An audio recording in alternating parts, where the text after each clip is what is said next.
அண்மை செய்தியை பார்த்து வருகிறோம்.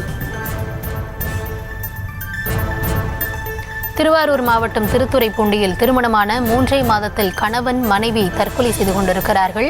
23 வயதையான உதயபிரகாஷ் மற்றும் அவரது மனைவி ஹேமா 21 வயது இருவரும் தற்கொலை செய்து கொண்டிருப்பதாக அண்மை தகவல் வெளியாகி இருக்கிறது. திருமணமான 3 மாதத்தில் கணவன் மனைவி தற்கொலை செய்து கொண்டிருப்பது அந்த பகுதியில் பரபரப்பை ஏற்படுத்தி இருக்கிறது. வீட்டில் இருவரும் தூக்கிட்டு தற்கொலை செய்து கொண்டதால் அந்த பகுதியை சோகத்தில் ஆழ்ந்திருக்கிறது.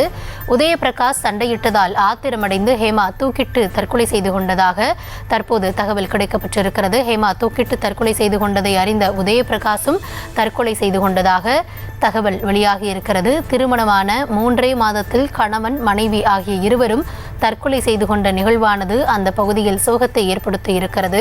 திருவாரூர் மாவட்டம் திருத்துறைப்பூண்டியில் இந்த சம்பவமானது நிகழ்ந்திருக்கிறது. கணவன் சண்டையிட்டதால் மனைவி தூக்கிட்டு தற்கொலை செய்து கொண்ட நிலையில் அதற்கு அடுத்தபடியாக மனைவி தூக்கிட்டதை அறிந்த கணவனும் தூக்கிட்டு தற்கொலை செய்து கொண்டிருக்கிறார். திருவாரூர் மாவட்டம் திருத்துறைப்பூண்டியில் கணவன் மனைவி திருமணமான 3 மாதத்தில் தற்கொலை செய்து கொண்ட நிகழ்வானது சோகத்தை ஏற்படுத்தியிருக்கிறது.